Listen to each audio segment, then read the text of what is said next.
to where I live. Do you feel threatened by that? I always felt threatened. I just never knew what she was capable of. I'm extremely concerned that this woman might also be moving close to where I live. Do you feel threatened by that? I always felt threatened. I just never knew what she was capable of. She was rude to staff. She shouted at people. She was inappropriate with a male. She threw a book across the office and hit somebody with it. She tried to follow a male member of staff home. I was horrified. She just went completely crazy and started screaming at me. Very similar to the scene in episode 1 in Richard Gadd's show. Don't you dare! Every day I'd come into the office, the answer phone would be full of messages, all from her.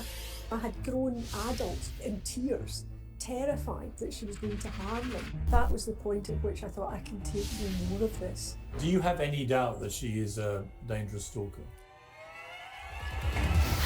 When Richard Gadd's character in Baby Reindeer goes looking for evidence about his stalker Martha, he quickly finds news reports with chilling echoes of his own experiences.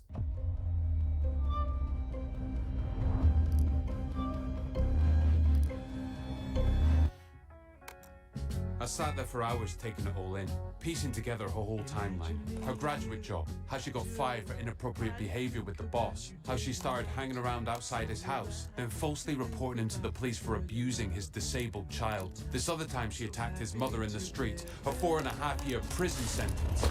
As with Fiona Harvey herself, it didn't take long for the real identity of the person at the heart of that story to become widespread public knowledge. Her name is Laura Ray, and as the apparently fictional headline suggests, she is a lawyer who claims that Fiona Harvey stalked and harassed her and her family many years before she ever met Gadd.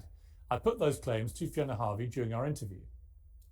The Sun reported an interview with Laura Ray, who you've referenced, who accused you of inappropriate behaviour whilst you worked with her. She headhunted me from another firm because she needed someone to do employment law.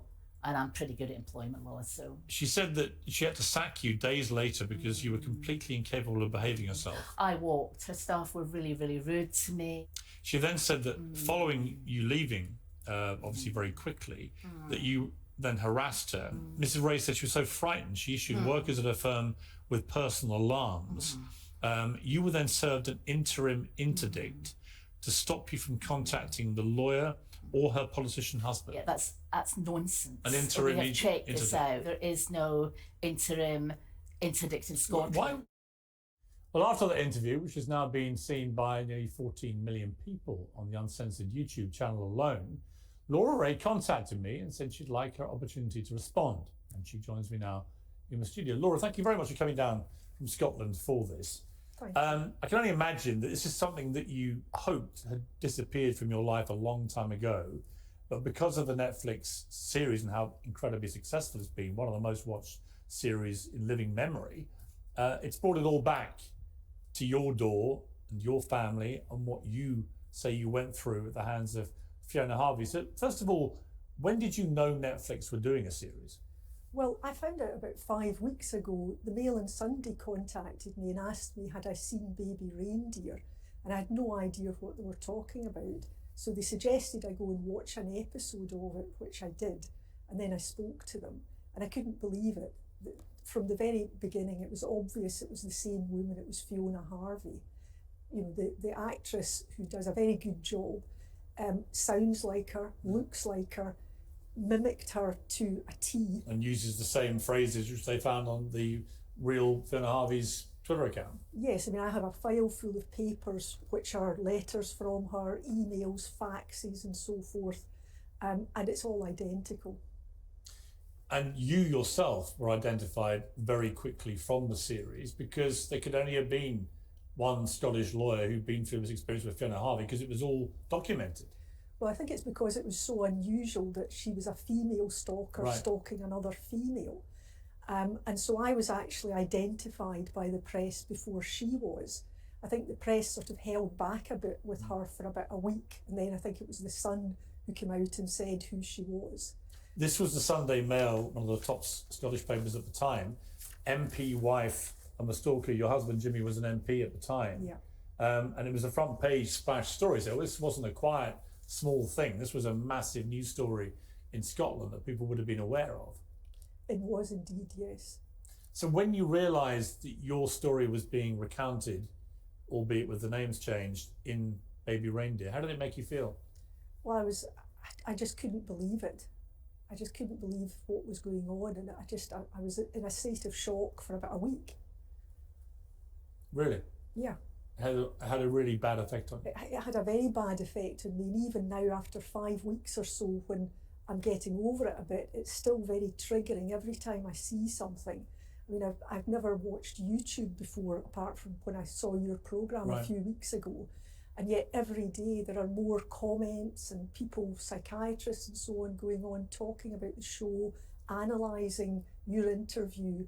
And it just all triggers everything back to me every time I see it. It's very, very distressing. Have you been emotional about this? I have, yes. You've been left to tears from it? Well, yes. I mean, I'm a reasonably robust person. I'm an advocate. I appear in court all the time, so I'm not easily prone to tears, but this has got me very, very anxious and upset. And particularly since a few weeks ago, I thought she was down in London, but a few weeks ago, we were told that in the little village near us called Bucclivie, which is where she's from originally, she's now been looking to buy a house, we've been told. Now, I don't know whether that's true, but apparently journalists were going round the doors in Bucclivie about 2 weeks ago asking about this. So I'm extremely concerned that this woman not only is abusing me on the internet, on her Facebook pages, and on every opportunity she can, defaming me, but she might also be moving close to where I live. Do you feel threatened by that? I do feel threatened. I always felt threatened by her, because I just never knew what she was capable of. Let's go back to when you first encountered her. Yeah. Obviously, she says that you headhunted her to be a specialist in the employment law at your firm at the time. Is that true? No, she was looking for a traineeship. She had been looking for a traineeship for about 4 years and couldn't get anyone to take her on, or at least I think she'd been taken on twice before me, but for very brief periods of time. So you're supposed to get a traineeship within 2 years of getting your legal diploma. She must have got several extensions on that because she was way out of time. So I received quite a number of letters from her, and they were in such familiar terms that I thought this must be somebody I've met somewhere, perhaps through the Labour Party. So then when I got engaged to Jimmy, she sent me a congratulations card. So I then got another letter from her saying, "Oh, I'm disappointed you haven't interviewed me for a traineeship." And I felt rather bad about that if this was somebody that I'd met and perhaps overlooked. So I invited her to come in and see me, to talk to me. And I have to say, she was reasonably credible. I'm not daft, you know, she didn't behave in the way she subsequently behaved, you know, during the interview. But I did have a few concerns about her. She went into a bit of detail with me about her family circumstances, which I won't repeat, but she made me feel very sorry for her, and I said, okay. She said, "I've never had anybody giving me a chance. Would you please help me out here? I've got no money, etc." So I said, okay. And she only worked for me for 2 weeks. Did you believe that she was qualified? Oh no, I knew she wasn't qualified. She was looking for a traineeship. Trainees do menial jobs like, you know, at the start filing or, you know, sitting in and things. You know, you're training them. They're not doing anything of any great worth for you. So you need to have a 2-year training. But she said she had a law degree. Yeah, but that's not enough. No, it's not full legal training, but do you think that she even had the law degree? I think she had the law degree because in my file of papers I do have a copy of something from the Law Society where it does state that she's got a law degree. So I believe she has a law degree, and I believe that some years later she got the diploma in law, which you require to have in Scotland. Do you think she ever practiced law? No, I don't think so. I mean, I don't think she ever got a traineeship in Scotland. She, I know for sure, worked with another firm after myself and was fired from there, and caused that firm a lot of grief. She claimed in our interview that you didn't even know the name of your own firm. Well, that's nonsense. I mean, my firm was called L&L Lawrence at the time I employed her. We subsequently amalgamated with a much larger firm called Drummond Miller, who took over ourselves and another trade union firm called McPhail's. So to keep the connection with the firms and to keep the goodwill. They called us the McPhail-Lawrence Partnership in Glasgow, and then a few years later, we were all subsumed into Drummond Miller. Once she started working for you, what happened? Well, I was out of the office quite a lot because we had an office in Glasgow, an office in Edinburgh. So she was put onto a desk where what she had to do was jot down details of anyone phoning on our accident hotline. Now, this was the days before the internet. So we had a special phone number, a free phone number. Members of the public could phone if they wanted advice about an accident. So all she had to do was to write down the name and address of the people, take some basic details, and then get a solicitor to phone them. She wouldn't have been capable of giving advice because she had no experience. Right. She'd never done it. So it was a clerk job, really? She was doing. Yeah, pretty much. It was a trainee solicitor's not quite a clerk, but I mean, they're a very junior member of your staff. I meant kind of office clerk sort of level of stuff. Well, office clerks can often have a lot more experience in certain things. She was very much trainee solicitor role, so she was there to learn from us rather than the other way round. And how did she do? She was dreadful. I mean, I wasn't there all the time, but essentially she was rude to staff. She shouted at people. She was inappropriate with a male member of staff. She tried to follow a male member of staff home. I mean, all sorts of things happened. She threw a book across the office and hit somebody with it. But on the hotline, she was heard to be saying to people, "Oh, you don't want to come here. I'll give you the name of another firm of solicitors." So we were paying all this money for this premium rated hotline, and she was giving the details of our competitors to individuals. And did you try and have it out with her? Well, I did. I mean, the first thing that had happened was on day one, she came into my cashier demanding that the cashier give her a sub. And our cashier, Caroline, said to her, "I'm sorry, but we don't do that. You'll need to wait to the end of the month."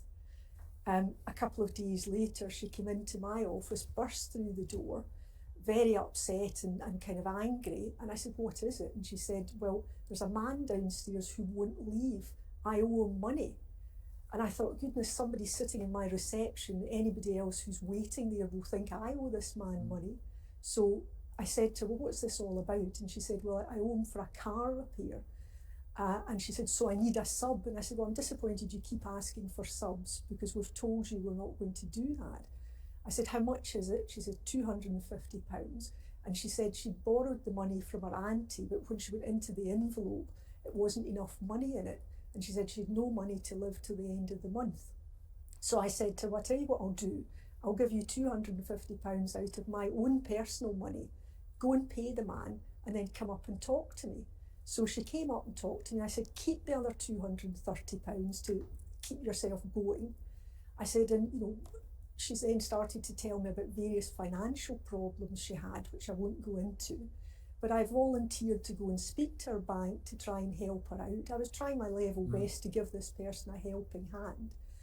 And I went down, I spoke to her bank about a week later, smoothed everything out for her. And when I came back to the office, she started saying to me, "Oh, I've been on the phone all afternoon to the Law Society to find out what will happen if I go bankrupt." I said, "Well, Fiona, if you want to be a solicitor or ever be in a partnership, that's not the way to go." So anyway, I made a suggestion to her that she might want to sell the old car that she had, which had been the cause of the bill for the breakdown. And at that, she just went completely crazy and started screaming at me.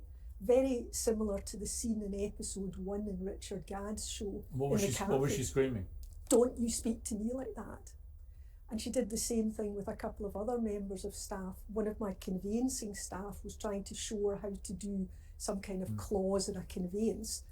And she started shouting the same thing at me, "Don't you say that to me, don't speak to me like that," but in a very loud and aggressive tone.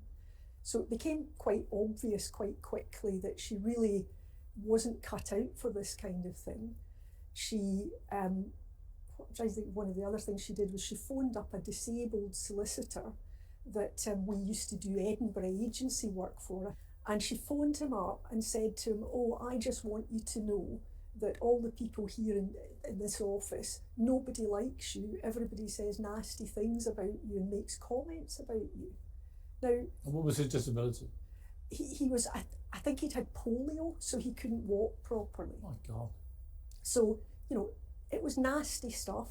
She grabbed a phone from one of my members of staff who was on trying to explain something to a client who obviously was giving him some difficulty, and she then started shouting abuse down the phone at the client.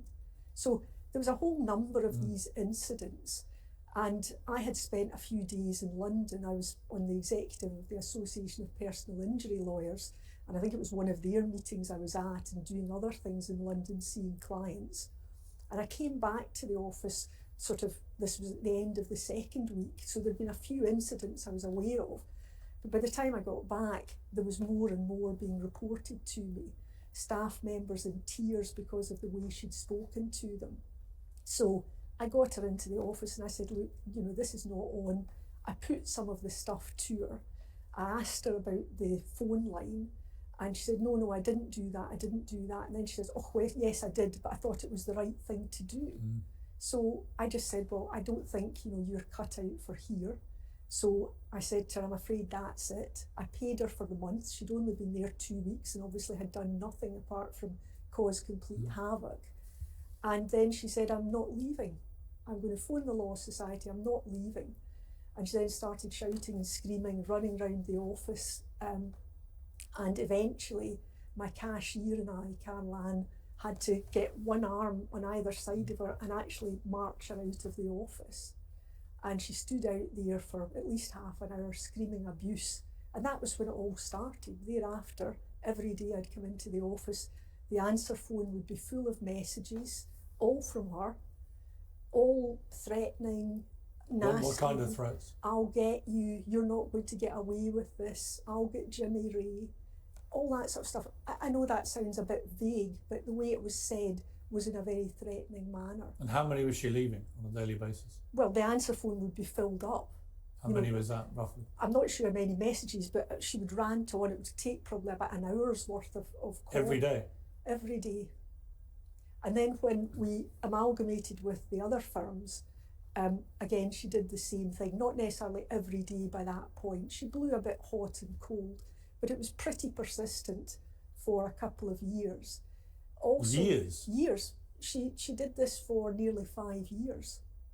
So what she would do, given that way back in 1997, this was really at the start of the internet, so people weren't emailing to the same extent they do now.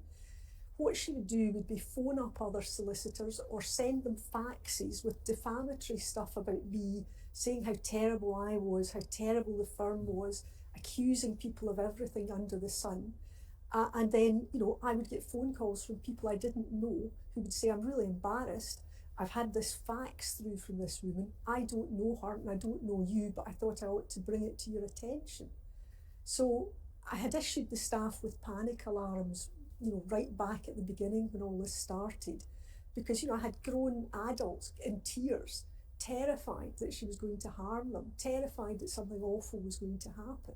She also claimed that you and your husband, Jimmy, who's sadly no longer with us, but he accused you of assaulting your 3-year-old son, Frankie, who was born with a rare chromosomal disorder. Well, that was that was the point at which I thought I can take no more of this. I had heard from a lawyer some months before that who phoned me, who'd taken her on, and he said to me that he was in a terrible state because he'd fired her, and he went home that night to find 2 social workers at his door. The police were involved. It was all taken very seriously, and the accusation was that he'd been abusing his children. This went to the children's schools and so on.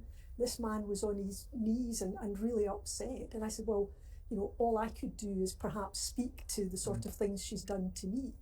So when I was going to go to the bar in 2003, I had to do some exams the year before that. So I went to Strathclyde University, and who's the first person I see when I get to the university to start doing a couple of classes but her? I couldn't believe it, because at that point it had gone a bit quiet. And there she was, and from then on she followed me around the university. She would stand right up beside me and so on. So I complained to the professor at the university, and again, stalking wasn't really taken that seriously by people. I think people just assumed, oh, it's two women who just don't get on or something like that. So he said, oh, well, I've checked her records and she's not registered as a student here, so I've got no locus over her. And I said, well, if she's not registered as a student, can you not just throw her out, get the security? So I don't like to do that. Now, by the end of the university year, I got a letter to say that he apologised because she'd gone on to upset a number of members of staff, harass them and other students. So she knew that I'd made a complaint about them. So one day, just after I made the complaint, I go home to find two social workers at my door saying to me, you know, we have some very serious allegations. So I said to them, well, come in. And I said, before you say anything to me, I said, and I do understand you've got a job to do and it's a very important job. I said, but I want to tell you what I think is going on here. So I explained to them about the other lawyer, I explained to them everything, and they confirmed, oh yes, it's a woman who says that she's at university with you. Now, initially she gave a false name of another student, and it wasn't the other student because I contacted the other student.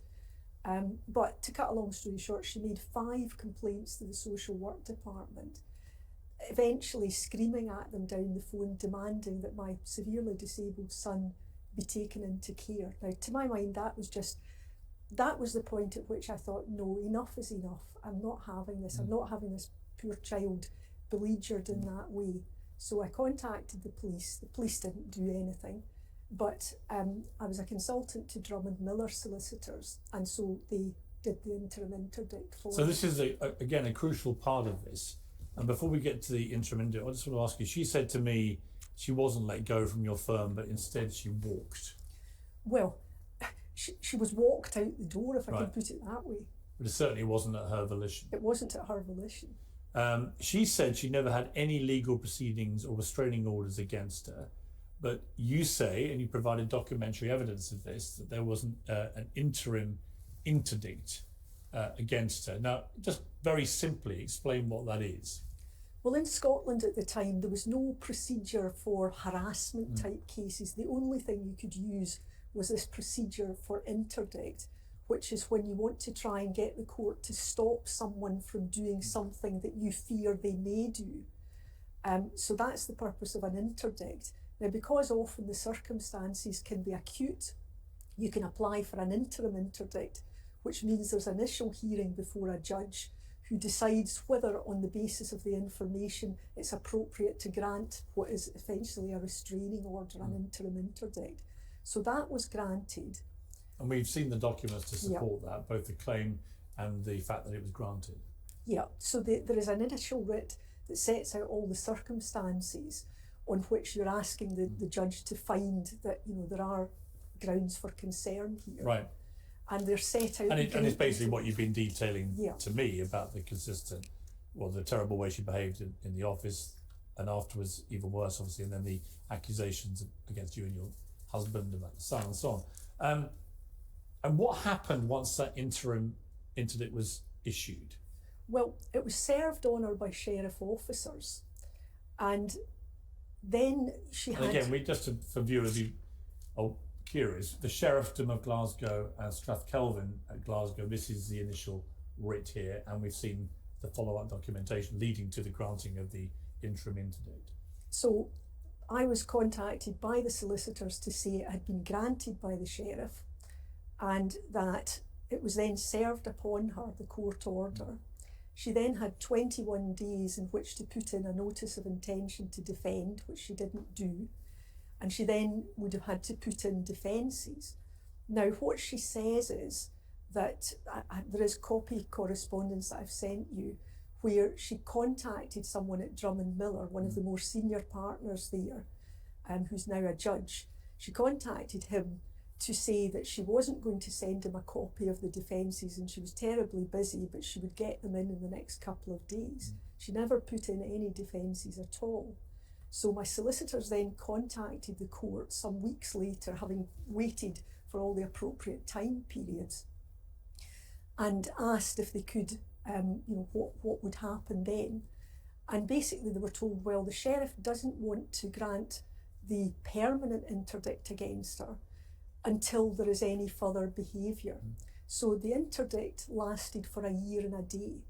And knowing that she doesn't know anything about procedure and wasn't a qualified solicitor, we reckoned that she might not know that it wasn't actually going to be valid a year later. So it was valid for a year and a day. I never heard from her for 22 years, so the interim interdict did what I was hoping it would do. What we had agreed with the solicitors was that if she came back after a year and a day, we would just take out another interim interdict. You never had to because she disappeared. I never had to because she disappeared.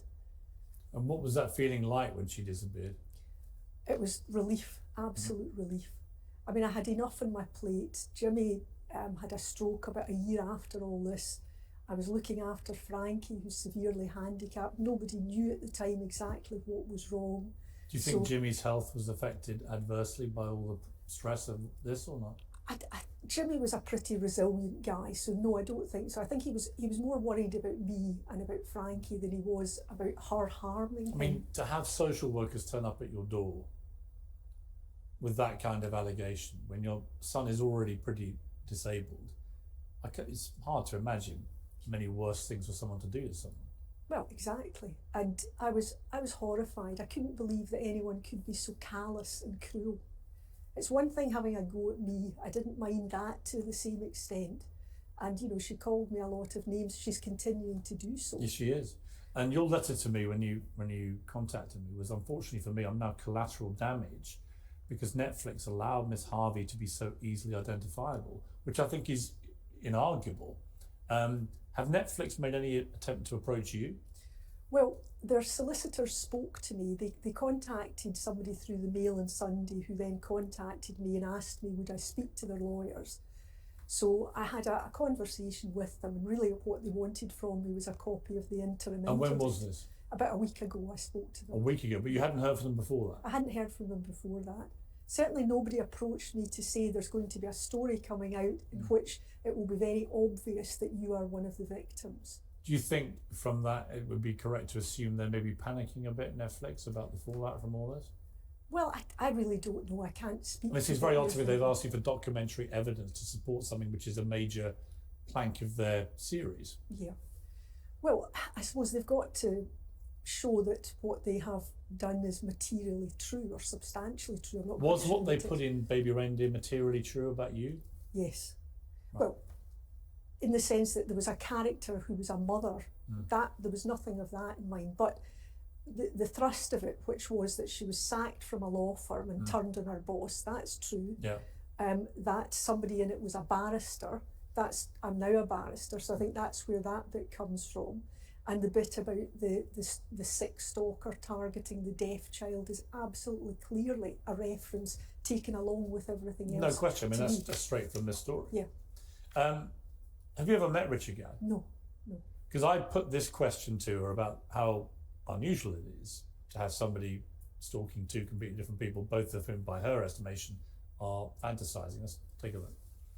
Why would two people who have no contact with each other at all, Laura Ray and Richard Gadd, why would they both portray you as a very unpleasant I don't know why Richard Gadd has, but Laura Walker, it's certainly because I was going for parliamentary selection. The two different, you get my point, two different people. Yeah, but Richard Gadd has Googled that. Richard Gadd has used that as well, that's in the drama. Show. Is when they find out that you had previously harassed this family. I haven't harassed that family. When you saw that exchange, what went through your mind? I was horrified. I mean, I've actually watched your interview a few times because the first time I saw it, I was in such shock watching her, seeing her, it just brought it all back again. And I've watched it several times to see what is it she's saying about me. And it's unbelievable that after the things she did, that she can say she wasn't harassing my family. Of course she was harassing my family. For many years. For many years. For longer than Richard Gadd. When you've seen the fallout from the Netflix series plus my interview, particularly around the fact that she's adamant that she's never been in court, let alone admitted to stalking him or being convicted, and there is no apparent evidence she ever was convicted of any crime. What do you make of that? Because that goes right to the heart, for many people, of the integrity of Richard Gadd's story. It's hard to say, really. I mean, I can't say whether she's got any convictions or not. I know that the newspapers have looked for them and can't find them. In Scotland, convictions can be spent after a certain number of But it years. says that she was convicted, for example, for 4.5 years for what she did to you and your family. Well, she wasn't convicted for that. I didn't press any kind of criminal charges. So that is untrue. So that's untrue. I mean, again, back to Netflix's duty of care, they're making it very easy for both Fiona Harvey and you to be quickly identified. Yeah. And yet a material fact that she was sent to prison for 4.5 years for harassing you and your family, like it appears the same thing that Richard Gadd is saying about what happened to him, Yeah. that neither of those things may be true. Well, it doesn't appear they are true. And you're a lawyer. It's quite a serious leap to go from somebody who may be harassing people, trolling, a nasty, abusive person, to a convicted criminal. Do you think? Well, I agree with you. I mean, I don't think for the sort of things she did to me, even if I had pressed for some kind of criminal conviction, I don't think she would have got very long, if any kind of custodial sentence. Would she now, do you think, for the same thing? Have the laws tightened on this? I don't think so. I mean, I spoke to the police not so long ago and asked them about this, and certainly in Scotland the law hasn't changed in line with the way it has in England on stalkers. So it's still very difficult. Basically, the police say unless she actually comes up and physically attacks me, there's nothing they can do to protect me. And how does, given the fact that journalists have been investigating whether she might be moving back to your area or looking for someone to live there, how does that make you feel? Frightened. What do you think she might be capable of doing? I don't know. I mean, I think one of the interesting things has been in all the press that has been about this, there's been a number of articles by psychiatrists who say that she probably has some kind of personality disorder. I don't know, I'm not a doctor. And that she may have some sort of delusional disorder, and that people with these kind of disorders actually believe everything they say. And that kind of, you know, in a weird way makes sense to me, because she contradicted herself right, left and centre on your show. I have correspondence in which she contradicts herself, which she says doesn't exist. But I think she maybe genuinely does believe Yes, I felt in her own little parallel universe I that felt this is that true. she was peddling lines that she may believe, which is delusional, but that may be the case. But I also think that she may have a very legitimate case against Netflix, Richard Gadd, Clerkenwell Films, if it turns out she's never been convicted of any crimes. Twice in that series, both in relation to you and Richard Gadd, she's getting lengthy prison sentences for the stalking, and that doesn't appear to be true. Well, I agree with you, but I think what you then have to look at is what is that actually worth in terms of damages. So you have to prove that your reputation has been damaged. As far as I understand it, I'm not aware that Fiona has ever held down a job anywhere. So I don't think there's any claim for loss of earnings. But she has got top lawyers now, both here and in the US, going after Netflix quite hard. Well, You think she has got a good case? Well, I'm sure she may have a good case, but the question is then, certainly in Scotland, what would it be worth? You're looking at somebody who has a pattern of stalking, who stalked quite a number of people apart from myself. People have been coming out of the woodwork to me, frightened to come forward, but letting me know that they know what's going on. Do you have any doubt that she is a dangerous stalker? I have no doubt she's a dangerous stalker, no doubt whatsoever. What has this being raked up done to you? Well, it's made me very anxious.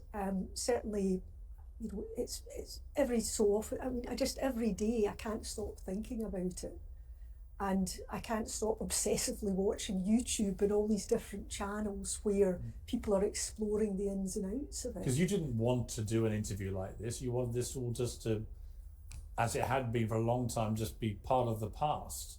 Yeah. But you felt compelled to because everyone was talking about you. Well, I'm an advocate, I've got a reputation to defend, and the sting of what she says about me is basically that I'm a liar and that I'm an incompetent lawyer. So that's not good news if you're an advocate in professional practice. And I certainly wouldn't want any of my clients, my solicitors who instruct me, or any clients that I represent to think any of that is true. Have you considered suing her? Well, I am considering suing her, and certainly if Netflix give her £11 million, I'll be suing her. Problem is that if she has no money, reparation claims are very expensive to mount. There's very little point in me suing her if she's got nothing. Has Richard Gadd made any attempt to reach out to you at all? None at all. Would you have expected him to? Well, I mean, without him putting all this onto first an Edinburgh show and then a smash hit Netflix series, it would never have come to this. well, I don't know what I would expect. I've never met him, and I can understand that, you know, he has written what I think is a very compelling TV series. He's done very well out of it, and I sort of wish him well on that. I do think that when he says that he changed all the details so that people wouldn't recognise her and she wouldn't recognise herself, that is just untrue. I mean, he could easily have made her somebody who didn't look like Fiona Harvey, who was, say, an accountant It's or a changed doctor. the story completely. I mean, one of the Netflix chief executives is the Netflix policy chief. He went into the UK Parliament several weeks ago and he said this. Baby Reno is an extraordinary story, and it is obviously a true story of the horrific abuse that the writer and protagonist Richard Gadd suffered at the hands of a convicted stalker. We did take every reasonable precaution in disguising the real life identities of the people you know, involved in that story. Your response to that? Well, I disagree completely with what he says. That's just not the case. Do you feel better for doing an interview about this? I do. I have to say it has made me feel much better, because I feel I've got my point of view across and I can now just try and put this to bed and ignore it. Have you been getting an adverse reaction from people? Well, my colleagues and friends obviously not, and my colleagues at the bar have been very supportive. But certainly online I've had, you know, adverse comments. There is now a Fiona Harvey support group who are commenting that I look like a man and that I am Richard Gadd's trans girlfriend, or they're suggesting that may be the case. And I'd like to refute both of those, Piers. Do you think she's capable of violence against you? Is that what worries you? Well, that is what worries me, yes. I don't know what she's capable of, because I don't even think she would remember thereafter. So I don't know what she is capable of. But if somebody threatens to kill you on several occasions, just because they may have personality disorders, doesn't mean that they won't actually try and do it. You think she might, or is capable of that? Well, I seem to have been her major obsession over all these years, because it's lasted the longest with me. So I could quite see, depending on how you looked at things, that she maybe sees me as some sort of enemy, and that maybe feels compelled to do something to harm me further. Do you have a message for her if she's watching this? Well, I think my message would be, I think you need to get some help. I think you need to get psychiatric help as soon as possible. And I think you need to get off Facebook and stop sending emails and so on to people, because, you know, you're doing yourself no favours if you are going to sue Netflix. Laura Ray, thank you very much. Thank you.